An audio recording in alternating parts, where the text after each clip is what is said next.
Welcome to the Vegas Insider channel here on YouTube. It is the Daily Insider with you once again, Kevin Rogers. Today is Thursday, May 26, 2022, as we are inching closer towards Memorial Day weekend. So that means we're getting closer to football in a sense. So let's get it going right now. We're going to talk about last night's debacle in Miami, whatever that game was between the Celtics and the Heat. Celtics now up 3-2 going back home. You have Mavs Warriors tonight. Golden State trying to close out at home. So let's bring on our buddy, Tommy Freeze Pops. And the good news with Tommy Freeze Pops is he's going to be in rare form today because his silly Celtics won last night. But also we want to bring on Frank Schwab, Yahoo Schwab. You can find him on Twitter. He covers sports betting for Yahoo Sports, and he's been around a long time, covered the Broncos for a while in Denver. He moved over to the sports betting side, and a lot of good stuff to talk about with Frank. So, Frank, it's good to have you on. And let's begin first with last night. Just ugliness in Miami. The Celtics trailing at the half. Okay, Tom, stop smiling. Ugliness. It was ugly in the first half. It was a rock fight. It was a total rock fight. It was an ugly-ass game, and then the Celtics blew it open because the Heat are a shell of their former selves. They look like a bunch of just raggedy old bones walking around on the court trying to figure out how to piece together a basketball game. Go home. It's okay. Go in the hot tub. Go on vacation. It's over. Just let us go to the finals. Do we have to play this sixth game? Coming from the city that had a coach that said, we're not seeing Larry Bird or Kevin McHale or Robert Parrish walking through that door, okay? It's about old bones, so just leave that alone. Frank, your thoughts on what we saw last night? Celtics come back, they win. Under, never in doubt, but obviously very ugly basketball there. Yeah, it was a bad game. But, I mean, the weird thing about these NBA playoffs is how many good games have we seen? Like, some of the series have been interesting with some drama, but the games themselves, have we had 5 close games? It's crazy that teams just trade blowouts, basically. And last night I ended up being on the right side. I just look at this Heat team as I like them. I respect what they do. I like the way they're built. I like everything about them. But the Celtics are really, really good, and the Heat are beat up. You look at their injury report, not having Hero hurts them. Having a bunch of guys just kind of hobbling along here. They have 5 dudes questionable last night. And just because you play doesn't mean you're 100%. So I just think that it just got the critical mass for the Heat here with their injuries where they're just not being able to compete. Again, the Celtics are fantastic. If you look at the numbers, I think it was January 29th. Tommy probably knows better than me. They were a 500 team. From January 29th on, they were the best team in basketball. I mean, if you look at some of the metrics, they were the best offensive team in basketball and the best defensive team in basketball. I mean, they were just fantastic. From then to now, they ran through the Nets. They beat my Bucks in the second round in a tough one. They're probably going to beat the Heat. And honestly, I think they're going to beat the Warriors too. I just think that this Celtics team, look, they got a lot going for them. They're a really, really good basketball team. And I don't even know that the Heat are, like you said, I don't know that the Heat are really going to compete in game 6. They'll compete, but I don't think they're going to cover necessarily. This series seems like it's over. Kevin, I need to let my dog out of my office real quick. He's barking his brains I'll talk to Frank. Go away. No, we don't want you. Just go away. All right, so take Tom down for a second. All right, Frank. Now, when you look at the series now going back to Boston for game 6, is this just too many points to lay? Boston's laying 9, again, with Butler banged up and Hero, we don't know his condition. But what do you think about going into game 6, just too many points for Boston to lay here? Or do you take a shot with the Heat, maybe thinking they could hang and not be any worse than they were for 3-point range last night? Yeah, I don't love the idea of taking the Heat right now, but probably a layoff. I mean, that's just a lot of points for an elimination game. I mean, Heat, they have a lot of pride. They're number 1 seed for a reason, but I just don't know that I could back them right now, given their injuries, given everything. I assume Celtics are going to win. The line seems inflated a little bit, and I think that's because of all the blowouts. Like, I think finally the books are just like, whatever, we're giving you a tax now. I mean, we're not playing this game where if you pick the winner, you're going to win every single night because every game is decided by 15 points. There's a little bit of a tax involved here. It is a lot of points, but I just can't back the Heat with all their injuries. It just seems like a team that, as Tommy kind of says, shell of itself at this point.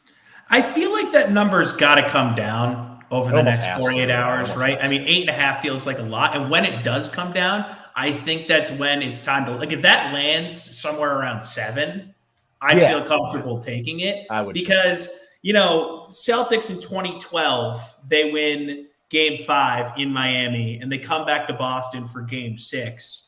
And it was in Boston, we're ending the Big Three era in Miami before it even gets started, right?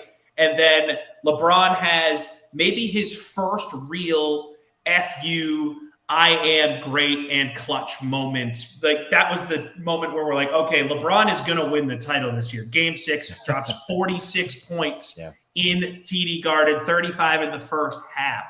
LeBron James, to steal your line from earlier, Kevin, Rick Pitino's line, LeBron James ain't walking through that door, right? Nope. And neither is 80% of Jimmy Butler. What are we getting, 50? I mean, I think he had 13 points last night. Miami missed 38 threes last night. They shot 45.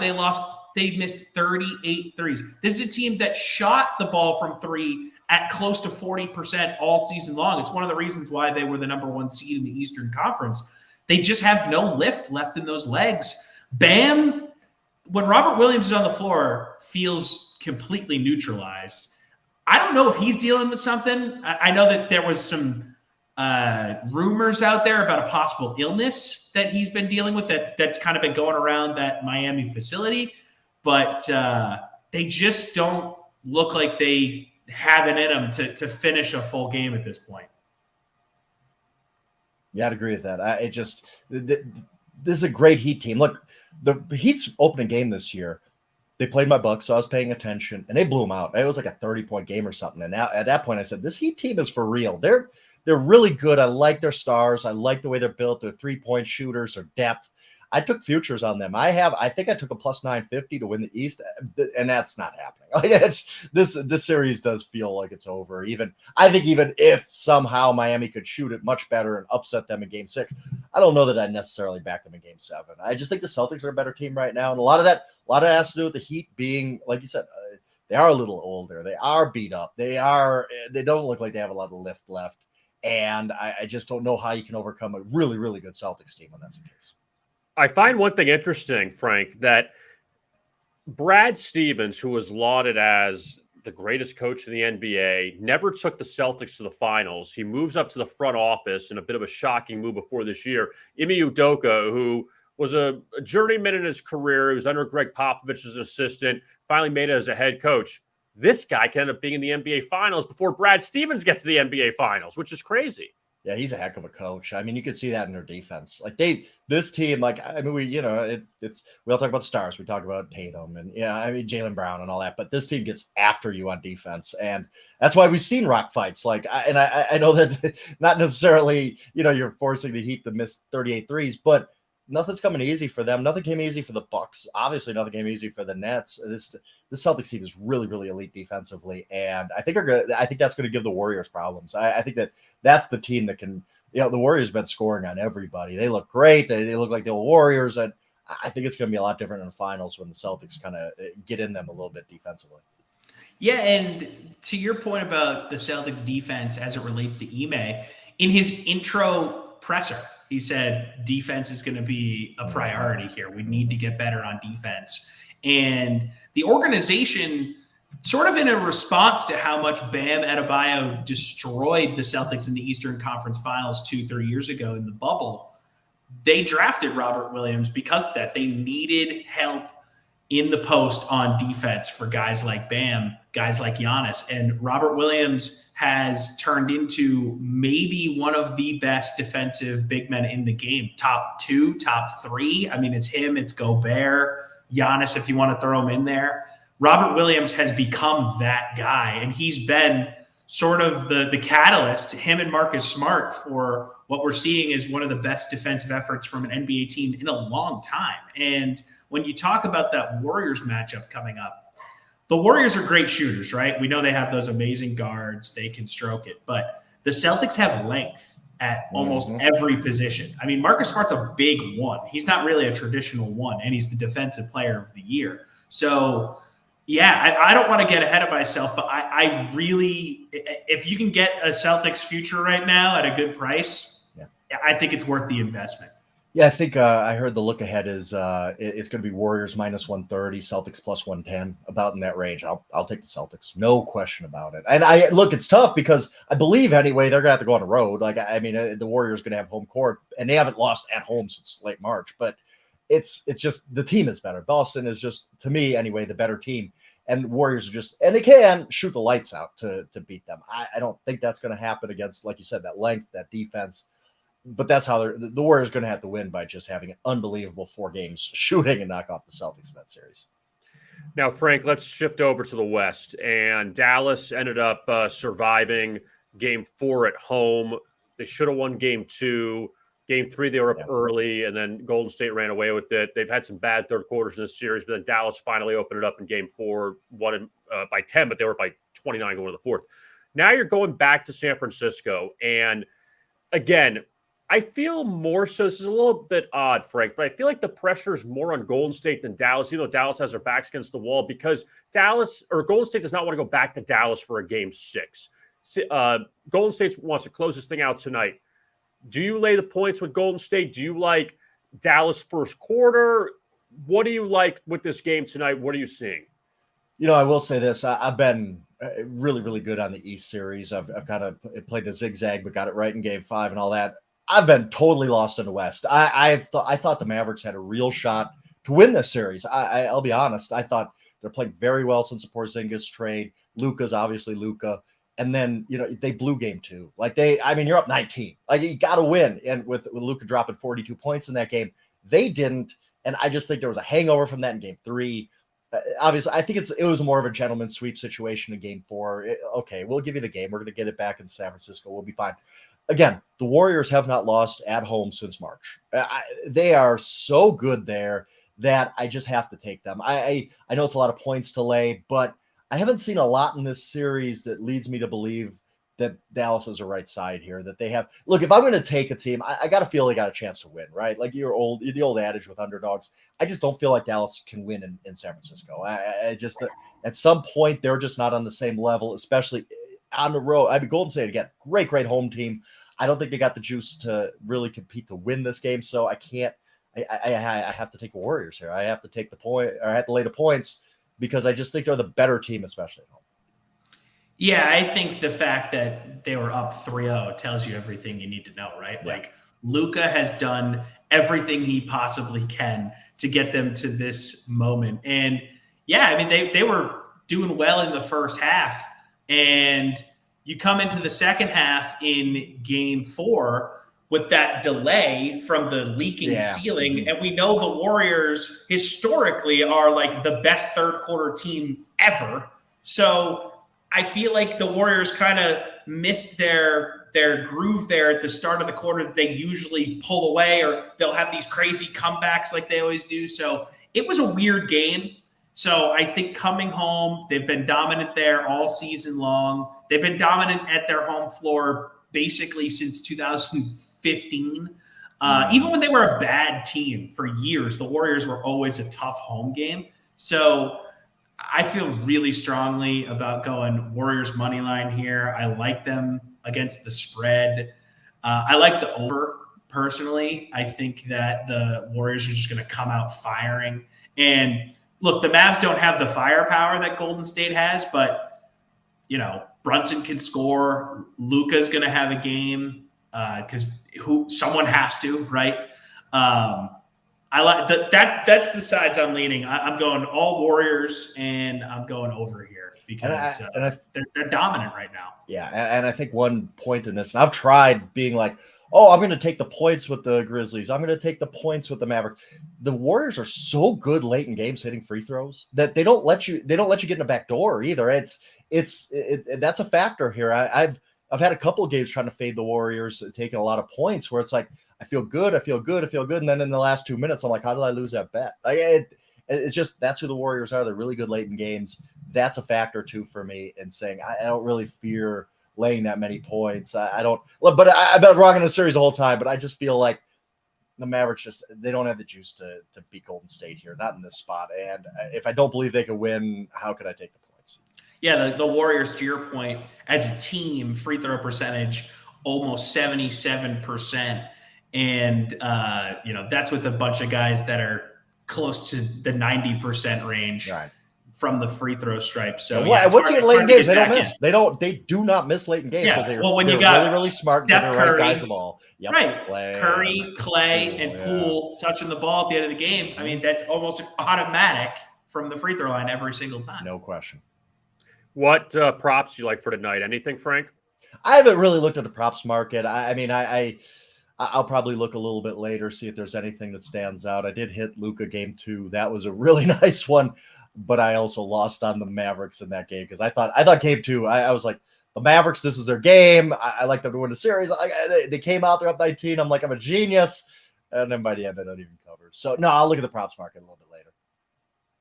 I want to shift over to baseball with you, Frank. And you wrote an article for Yahoo regarding the MVP market in the American League. Shohei Ohtani last year, he won it. And again, you made, I think, a comment in that article, which is interesting.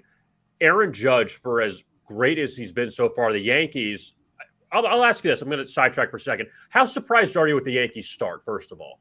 Very surprised. I actually have a ticket on them to not make the playoffs. I looked at the AL East and said, I love the Blue Jays. Everybody loved the Blue Jays. I wasn't alone. The Rays are always great. The Red Sox, they have that offense. So I took the Yankees to not make the playoffs, and here they are. They were 20-6 at one point or something like that. Just got off to that great start, getting fantastic pitching. And so, yeah, they have been, not a huge surprise. When you have a $270 million payroll, you should be good. So it's not like they're a little engine that could. But, yeah, I have been surprised at how good they've been early this season. Okay, so you talked about Aaron Judge, how he's sneaking up on Ohtani. I know it's still early for MVP odds and or for the MVP favorite, but you said something like Aaron Judge, if he can pitch too, like it's so hard with Ohtani because he's great at the plate, but also it's not like Ohtani is a guy that dabbles in pitching sometimes and he could help you middle relief. The guy's throwing 6 innings and striking out 7 and then going up and hitting a home run. I mean, it's unbelievable. It's insane.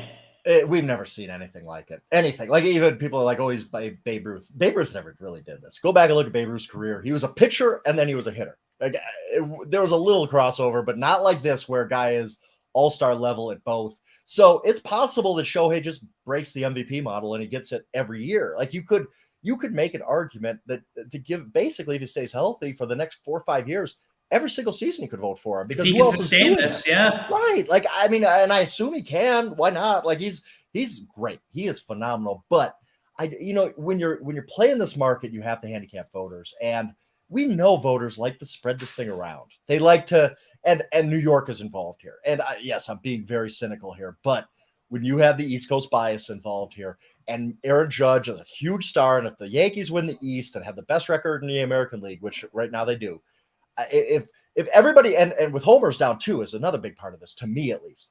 If everybody hits 36, 37 homers because the ball is different and nobody's really hitting them out, and Aaron Judge hits 52, he's winning MVP. Like I just can't see voters with a New York guy, a big star. Shohei won it last year. I think they're going to if everything continues. And the one big thing with this, other than Ohtani, is just this kind of elephant in the room where you can vote for him every year.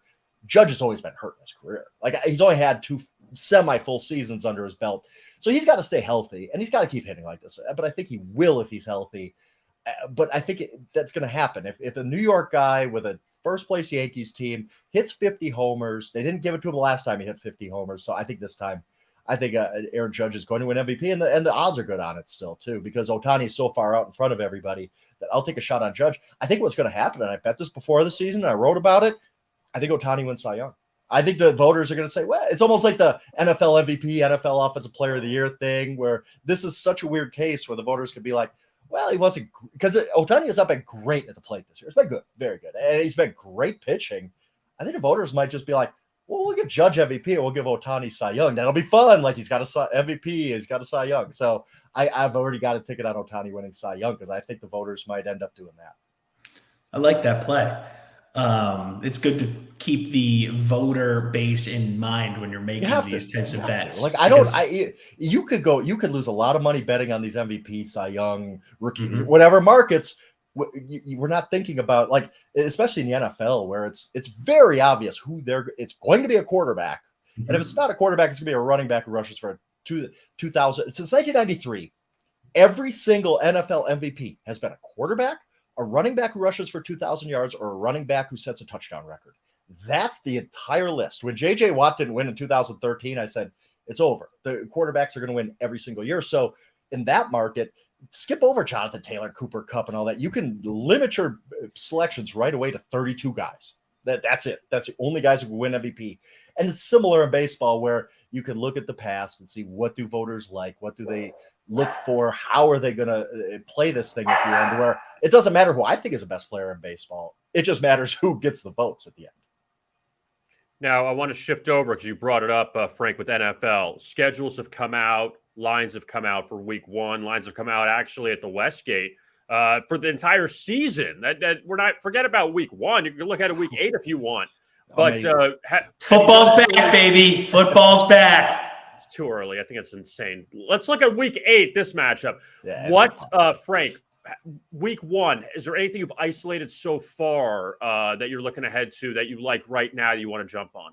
Yeah, and there's 2 plays where I worry that the line's going to move. One of them is I have the New Orleans Saints -4 against the Falcons. I think the Falcons are the worst team in football. Their win total right now is 4.5, and I'm like, I might have to go under on that. Like, what do the Falcons bring to the table right now? Their defense had 18 sacks last year, 11 fewer than everybody else. Their offensive line might be the worst in football, or one of them. Their number 1 running back is a 31-year-old converted receiver. Their best player is a tight end. And he's great. Their quarterback has thrown 31 passes since he got benched by the Tennessee Titans a few years ago. Like, what are the Falcons bringing to the table? I don't think we've fully realized how bad the Falcons might be. Whereas the Saints, I started this offseason like I'm going to be fading the heck out of the Saints. And I even did really prematurely buy an under ticket on them. And they kind of weathered the salary cap storm. And the one concern is Jameis might not be there week 1, but I just think their defense had given up more than 10 points to the Falcons in week 1. And the other play I've made is the Denver Broncos, because I think that could go up because, again, it's just one of those things where I don't think the market is quite priced in how bad the Seattle Seahawks could be. I'm based in Denver. I've seen Drew Lock play quarterback. Drew Lock cannot play quarterback. I don't even know if he's a viable backup in this league. Or it's going to be Geno Smith, and that ain't no better. So I guess there's some concern that the Seattle Seahawks go out and get Baker Mayfield or Jimmy Garoppolo into the division. But I'm just going by what I see now, and I don't think the Seattle Seahawks team's going to be very good. So those are 2 plays I made just because I think the line might, go up to 6.5 by the time the people actually dig into this stuff and week 1 comes around. So you're based in Denver, and we've seen year after year over the past, 5, 6, 7 years, you bring a new quarterback into a roster that has talent and they're in Super Bowl contention, like from the jump. Matt Stafford won it last year. Brady won it the year before. We've seen this model. It works. Peyton in Denver, they got into contention right away, and then they ended up winning a few years later, got to 1 and lost to Seattle. Even Russell Wilson, they drafted him and they started him as a rookie. Good team. They were one of the best teams in the NFC that year. We see it all the time. Can Russell Wilson do it here in Denver? I think they had one of the best rosters in football, sans quarterback, the past 2-3 years. So can we plug and play here and see Denver make a deep run, or is that division just so strong that it's hard to tell at this point? And that's the thing, the division has to be factored in here. And I'm all about the Chargers. I can't lie. I'm falling for that trick again. Lucy's going to pull the football away from me. I've already got Chargers futures. But when you look at Denver, and you mentioned those guys, Peyton Manning, Tom Brady, Matt Stafford, these are all guys who are coming in day 1 and being like, who are my teammates? I'm getting involved with this. What's the playbook? I'm going to be here 16 hours a day grinding this thing. So by the time training camp comes around, I'm the guy in charge here. I'm the leader. I'll have this thing ready to go. And Russell Wilson's wired the same way. For one, he wants to show up Seattle. I think that he won't say that out loud, but he wants to. He doesn't agree with how they used him the past few years. That's been pretty much out there. And I think he comes in with this mindset of, I'm going to be the man here. I'm going to have the best year of my career leading this team. He's just wired that way. So I think that they're going to hit the ground running from day 1. And I think he's going to have a great season. I think he's about 14-1 in the MVP odds. And I love it. I really do. Even if the Chargers win a division, as long as the Broncos make the playoffs and he has a huge, huge year, he could win MVP. You just got to make the playoffs and be an MVP winner in the NFL. So I really like everything about this Broncos team. Russell Wilson. I just like the Chargers a little bit more. I love Herbert, and I love the moves they made in the offseason, a roster they already had. But if you told me a story where Russell Wilson wins MVP, the Broncos are the number 1 seed, they go on to win a Super Bowl, I would not be surprised at all. I think he has that kind of impact on it. And that's the narrative thing, too, you talked about earlier, Frank, where, there's always this thing every year. Russell Wilson has never received an MVP vote or something crazy like that. Yeah, it is. That's absolutely true. Yeah. Now it's time. If they win 10 games, 11 games, and get into the postseason, he throws 40 touchdowns. I think he could. The talent, like you said, the talent's around him. I mean, absolutely. Everybody here is really, really down on Jerry Jeudy, and I know he had the off-field thing that happened, but he had a high ankle sprain last year. That happens. Cortland Sutton is a heck of an X receiver. He's a true number 1. KJ Hamler's a good slot guy. Albert O is going to have a breakout year at tight end. I'll have him on a lot of fantasy teams. There's just so much to like about the talent around Russ that I think he's going to have that volume, even with a couple of good running backs. And this has been a run-first team, but I think they're going to be like, we invested in this guy. We have been slogging it out with Trevor Siemian and Case Keenum and Joe Flacco and Drew. We are going to let this dude throw 40 touchdowns and try to win an MVP. I think there's just this pent up, like, you have no idea what it's been like in Denver the past few years. Every offseason, Sports Talk Radio is arguing like Paxton Lynch or Trevor Siemian. Like, just please no. And now they're finally off that carousel and have a real dude at quarterback. It's been bad, man. Oof. Bad. Like the names are just so many stiffs. So many bad decisions. And Frank, too, is this a situation where, like, when Peyton was done in Indianapolis, he had the neck thing. They released him. He goes to Denver. In a sense, he's reborn. I felt like Russell, I mean, you probably feel the same way.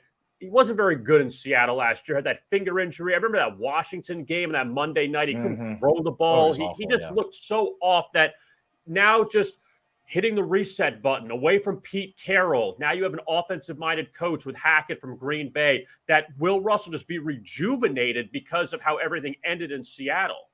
Absolutely. I think he'll feel good about not being saddled with a coach who's like, yeah, I have a Hall of Fame quarterback, but we're going to give the ball to Chris Carson 32 times today. It's just inexplicable to me at times how they used him. And you brought up the finger, and I look back at last season, and all of it makes sense from a narrative perspective. He was fine early in the season. He was playing pretty good football. He had that gnarly finger injury that we all saw, and he rushed back. We all know he did. And we all knew the risk of him rushing back was he's not going to look like the same dude. There's a possibility he's coming back too soon. Obviously, he came back too soon. I give a ton of respect to Russell Wilson. He fought. He was in rehab like 23 hours a day or whatever the story was. He wanted to get back for his team, and I respect that. But he came back, and the worst case scenario happened where it's like, no, he's not ready, but now you got to kind of grind it out. Any struggles he had in the second half of last year, 100% due to injury in my mind, at least. I think he's going to be the same Russell Wilson we've seen in his prime. He's not old enough where he should be falling off a cliff. I think Russ has just a monster season. Is there a universe where the Chiefs finish 3rd or 4th in this division? I think 3rd. The more I've dug into the Raiders, look, a lot of the stuff they did last year is just unsustainable. They're in for regression. They caught a lot of green lights, and nothing against them, but yes, they added Devontae, they added Chandler Jones, but I just think that regression in the schedule is going to hit them hard. But the Chiefs finishing 3rd, I could see it. I really could. Tyreek was such a big part of what they do.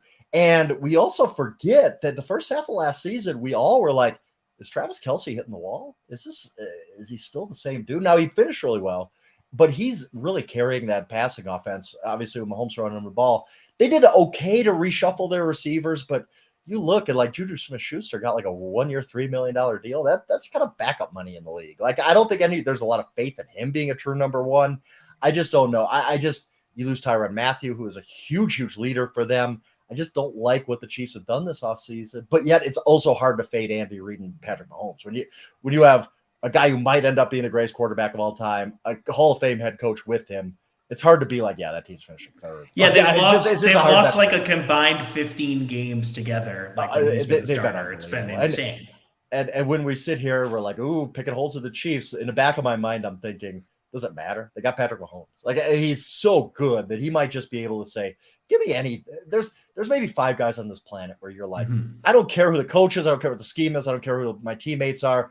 I'm going to lift everybody on my shoulders, and he's one of those guys. Yeah, and I think this is going to be a season we learn a lot about Mahomes in that every year he's been the starter, he's had that amazing war chest, right? You always had Hill and Kelsey. Now he's got an advanced age Kelsey who's got a lot of tread on the tires. He has Juju Smith-Schuster as his best, outside guy, right? We've seen Rogers and Brady elevate nobodies for years and years and years. Absolutely. Now it's Mahomes' turn to say, hey, if you're at that level, Russell Wilson too is in the same echelon as well as raising, Tyler Lockett's of the world to Pro Bowl level. I think Mahomes, there's going to be a year we learn a lot about that guy. Was it all just the weapons and he has a big arm, or can he really go out and do what these other guys have done?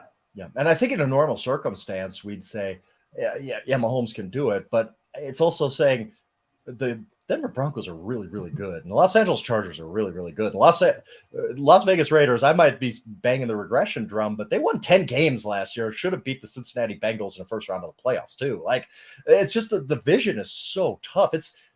I think from 1 to 4, the best division I've ever seen, especially when you talk about the quarterbacks.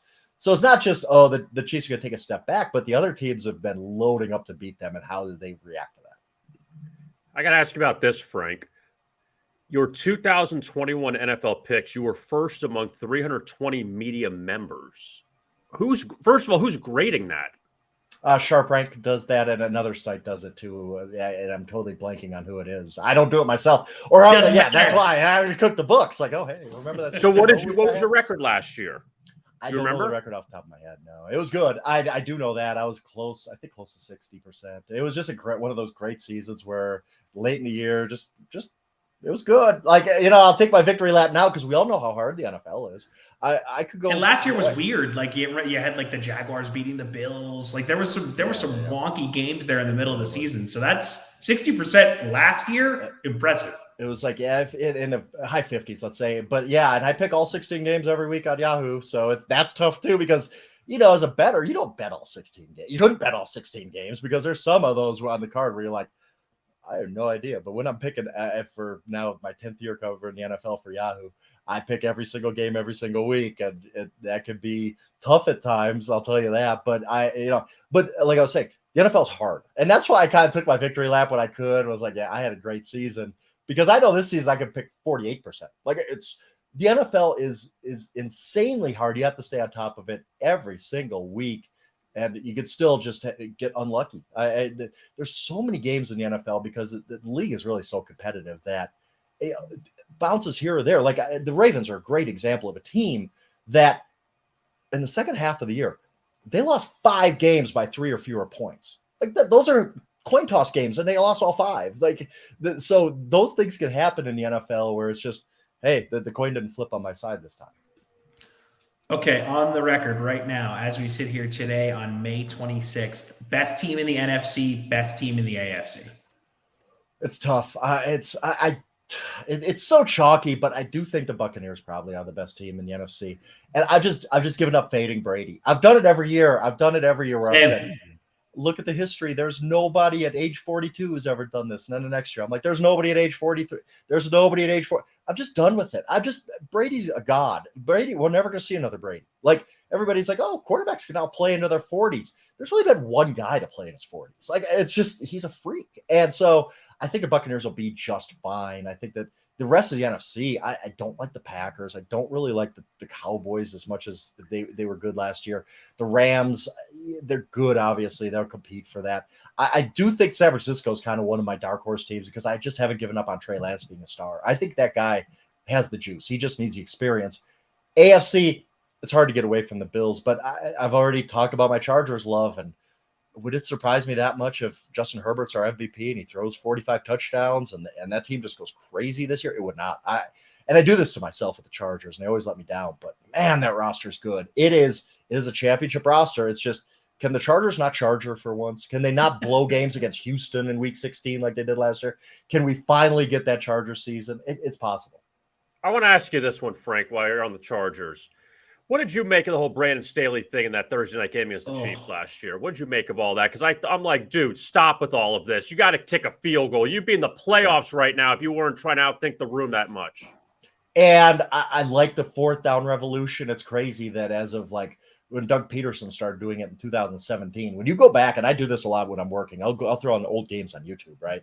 Because I just like NFL history and I like watching full games and the broadcast. And every time a team would go for it on like 4th and 1 at the opponent's like 36, the announcers are like, oh my goodness, what a gamble this is. And now we figured out, no, that's not a gamble. That's just smart football. But there's an extreme to that.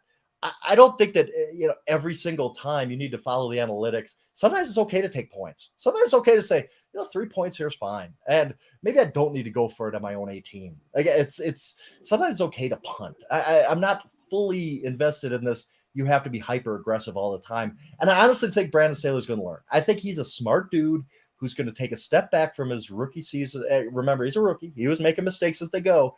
And I think he's going to take a step back and say, I need to take my foot off the gas just a little bit. I can't drive 200 miles an hour every single time down the street. Maybe just 190. Like maybe we'll go for it a little bit more smartly because he was on that extreme edge where you're just kind of you're taking points off the board and sometimes hurting your team. Like I don't want to be a results guy. I don't want to be a results process guy. If you make the right decision and it doesn't turn out well, okay, you can live with that. But there were times when you're just like, this is way too risky for my liking. Frank, the two most frustrating games, I'll tell you from last year, I don't know if you agree with me or not, were those Thursday night games, Chiefs-Chargers and that Packers-Cardinals game. I had the over. I mean, stab me in the face. I mean, seriously, what happened? The Aaron Rodgers, they couldn't score from the one. And then Kyler Murray had the touchdown pass to, what's his name, A.J. Green. He didn't turn around. I was like, you can't get like 7 points here at the end. It was unbelievable. It was awful. Yeah, and I was lucky enough to be on the Packers in that game. That was one of those rally of the troops games where I always love that situation in the NFL because the public always says, how can the Packers compete? They don't have Devontae Adams. They don't have Alan Lazard, I think, was out in that game. I think their defense coordinator was COVID listed in that game. And I'm like, yeah, it's still Aaron Rodgers, and this team's going to rally. I love situations like that where the public overreacts to a guy being out or something like that. So I was lucky. But yeah, that's the NFL, man. There are times where you're just like, again, like, how did the Jacksonville Jaguars just beat the Buffalo Bills? How? Like, you look back at the season last year, like, what? Urban Meyer beat the Buffalo Bills? Really? That happened? Okay. But every year we said, wait, Urban Meyer had an NFL job? Did that actually happen? We have gotten so much mileage writing about him. It's amazing. I'm sad to see him go because it was just like a daily thing. Like, what stupid thing did Urban Meyer do today? Oh, my God. And usually, you talk about, have I bet week one already? In the back of my mind, I've made so many week one bets where I'm like, man, I can't believe that happened. My most famously in my mind anyway, if you remember, Monday night doubleheader, Minnesota's playing at San Francisco. Carlos Hyde goes off. And I'm like, how could I be so wrong about the Vikings and 49ers? I thought the 49ers were one of the worst teams in the league. I thought the Vikings are a playoff team. Well, the Vikings end up going to the playoffs. The 49ers end up like 3-13. I was right. It's just week one is crazy. But the whole NFL is crazy. It's a tough league. It's so fun. You guys are making me like really, really miss football right now. Like I'm having I'm getting like goosebumps. I'm starting to tweak a little bit here. Yeah. Like I want to go watch a game right now. I'm starting my team by team preview series. I just wrote about the Bears, and like every team I do this to, I'm like, ooh man, I can't wait to watch them. And I'm writing about like the Bears getting Justin Fields, absolutely no help this offseason. And I'm like, we still have like 3.5 months till football. What? No, it's not. That's not okay. It's right around the corner, though. Yep. Well, Frank, we appreciate the time.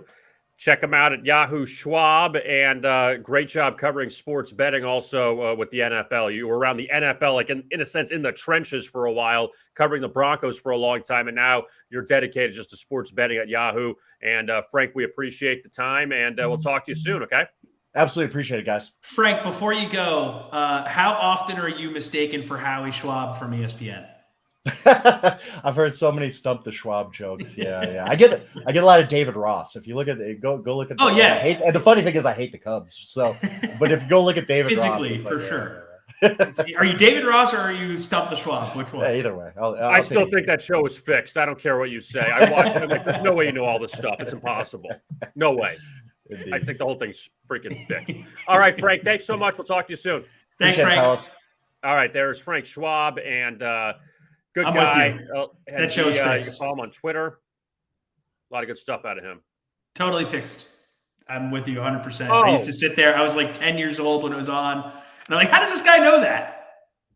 You know, one of the things with Stump the Schwab, if people remember that show, and I'm big into trivia, Tom. So I was watching it, and like, there's no way you remember all of these like old NASCAR drivers and batting champions. It was insane. Everyone else is like Harold Baines, Cale Yarborough. You're doing all. I'm like, there's no way you're just like doing this. Like, it's impossible. Like, I don't believe you, I guess, is more of my point. I don't believe you at all. Before we continue with the show, I want to tell you about some of our hot handicappers at Vegas Insider to keep an eye out for.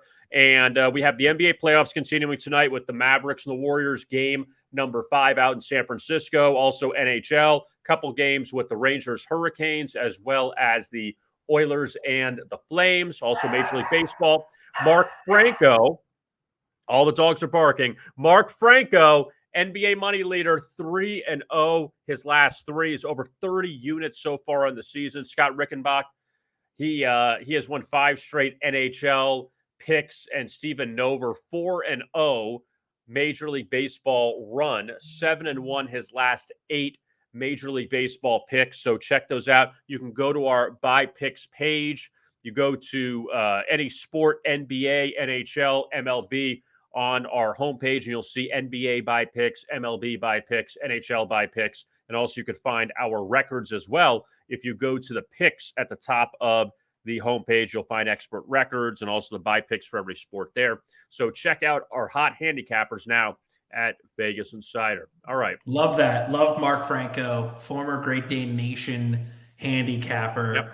Yep. Great guy. Love to see that. And, maybe I got to start buying picks, Kevin, because I'm down more units than I'd like to admit this NBA postseason. I just bet with my hat. That's my problem. If you took the Celtics in this series, you would be, I guess, 3-2. Yeah, well, the thing is, I always take Celtics money line. Just that's how I live my life. But it's the props that kill me. I'm like, oh yeah, Tatum points, rebounds, assists. Sure, take the Jalen. Sure, this many rebounds for Rob Williams. Yeah, okay. And I just crushed myself in the prop market. I need to start tailing my guy Tom Cunningham. He's a great follow on Twitter. Go find him. _TJKC_, I believe is his Twitter handle. He'll help you guys out with those prop trends. Got to pump out our guys, right? Got to show them some love. Yeah, there's a lot of good info out there. Yeah, a lot of great info. Go get it. Oh, so we got tonight Mavs Warriors, and I like a prop. I know I just completely tell me a prop. Tell me. Dissed my props it's a new day. It's a new day, so that means you can win. Well, I just think Luka is going to have a massive game, right? Because they're on the brink here, and he is their squad. So I like Luka over 52.5 points, assists, rebounds. You can get it at -115 right now. I'm going to bet it live on the air right here. Do it. I'm going to sign in here, log in, Face ID. Oh, didn't recognize my face. Okay, we'll try that again. Going to go into, I'm on the Sportsbook RI app. Shout out to the only legal sports betting app in Rhode Island. Going to scroll down here to Luka Doncic, and we're going to go over 115. We'll throw a unit on that. What's the unit? $7,000? I operate in the $7,000 to $10,000 per bet range. Good. And there we go. We'll see what the payout is when that happens later today when I hit. Good. You'll get a dog sitter if you end up. Yeah. Can we let's talk about the dog for a second? Yep. So I tell my fiance, hey, I'm doing my Friday hit a day earlier. Okay, cool. Yep. So figuring that she'd think, oh yeah, I'll make sure the dog is watched while Tom's doing the show. She calls me like 15 minutes before. She has an appointment that she moved to today at noon, which is when this is happening.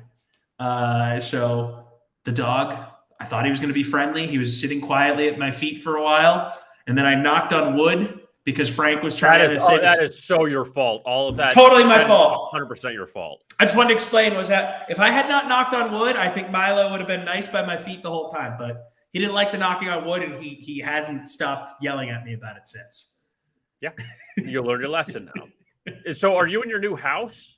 No, so this is my office at my apartment. We did our big move a couple days ago, so now it looks like I'm in a jail cell. But I don't have Wi-Fi at the new house until next week, so I come here during the day and I work, and then I go. Oh, so that's where all the books were and everything? This is where my bookshelves were. Oh, wow. Okay. Yeah, it's empty now.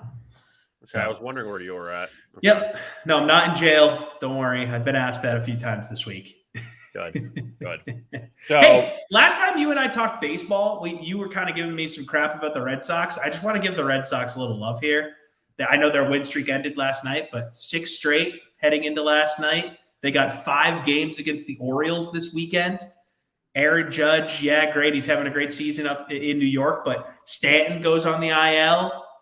Yankees are kind of banged up. I don't know. I think the Sox can make a little leap here in the AL East. Let's check in next week. I'll hit you on Slack here and ask you how my Sox are doing.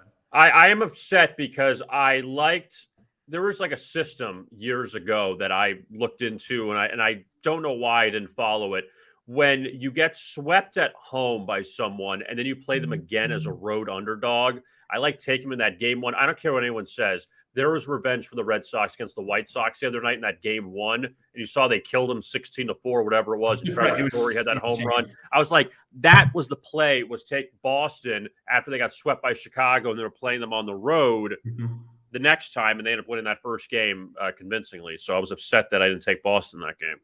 Well, there's time. You can still take them. I was going to knock on wood. I don't want to scare your dogs. No, please don't. Please do not knock on wood again.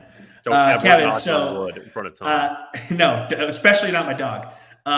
So tomorrow is going to be the final edition of the Daily Insider. I'm not sure if you've discussed that this week. We talked about it a little earlier, but you can discuss it now if you want. Yeah. I mean, I just wanted to say I've enjoyed hanging out on the Daily Insider the last few months, and you've done awesome work on this show.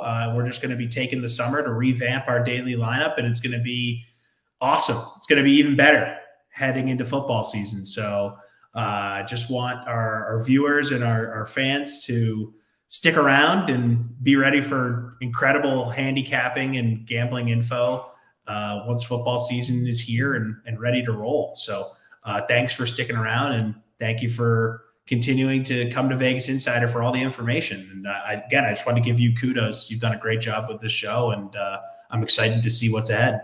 I appreciate it. And it was a lot of fun every Friday. I know you got to come on Thursday this week, but a lot of fun. And we close it out tomorrow. Stephanie's going to be back with me tomorrow, and we'll finish off the week. And that'll be it. And, we appreciate all the handicappers that came on. Dave Sherapan every Monday. He was a lot of fun. We ingratiated Stephanie on the show for the last few months as well. And you had Devin on, and Devin was a lot of fun from MTV, from The Challenge. And it was just, it's been good. But also this time of year, admittedly, there's not a lot going on. I think we're not spilling news here. Once we get through this, what are you talking about, Kevin? It's football season. I mean, shoot, you get through what's today? I just lose track of the days. You get through Friday, potentially. We're going to be down to 2 teams in the NBA. And we have the finals set for next week. So Stanley Cup is going to be in the conference finals soon. Only baseball. We'll fast forward to like August or so when we get to preseason with the shows back. So and I think it's you kind of hit the nail on the head. It's a good time to reset, right? We're still going to give you guys awesome content on VegasInsider.com for baseball picks, NBA Finals picks, Stanley Cup Finals. You got all the auto racing going on all summer, F1, IndyCar, NASCAR, tennis, golf. We still got all the info for you, and we're going to give you great content on our socials. Follow Vegas Insider on Twitter, Vegas Insider HQ on Instagram. It's all going to be there. And don't worry, we're still going to help you make money. But come football season, new daily lineup in place. It's going to be fantastic. It's going to be fun. It's going to be functional. It's going to be actionable. And we're going to make everyone tons of money, and we're going to have a blast talking about it. So make sure you tune in. Yeah, it should be good, and we're looking forward to it. And again, I'm just happy that we're able to at least begin the process of having media. We know there's a lot of competition out there. There's a lot going on, but at least to get people, to join us during the day, or if you watch later in the day, you don't watch it live, you watch it like on demand, on replay, whatever you want to call it, then that's great. So again, Tom, thank you so much. And you can check out Tom on the Great Day Nation with Morton Anderson. And you guys are going to have more shows during the summer, or what's your schedule with that? Yeah, so we're probably going to have one more episode here in the next week or so with Morton and myself. And then we're also going to be taking the summer months here to reimagine what things might look like for football season. So you might get a little more Great Day Nation every week. It's going to be a different vibe, maybe more segments, more clips, a lot of fun. So summer going to be a lot of planning, and that's what the summer's for, right? You sit back, you relax, you kick up your feet, and you get the imagination going, right? All the good vibes from the good weather, use that to your advantage and make awesome stuff. So football season is going to rock. You guys better be ready. Yeah, it's going to be good. I'm really looking forward to it. And we know we had the conversation with Frank Schwab earlier. The lines are out. We're ready for the upcoming season. There's no more waiting as far as, when's this coming out? When's this coming out? We can look at all of this and look ahead to this, right now if we want to. So Tommy Freeze Pops, Tom Carroll, thank you so much for your contributions to the Daily Insider. My thanks to Frank Schwab, also from Yahoo Sports. Yahoo Schwab, that's where you can find him on Twitter. Does a great job covering the NFL and the sports betting landscape for Yahoo. And I'm Kevin Rogers. We'll be back with you coming up tomorrow at noon Eastern. Stephanie Odie will join me. And we will look ahead to, I know she's going to want to talk about tonight's Dallas Golden State game. We'll see if Dallas Her Mavs, dude. Watch out.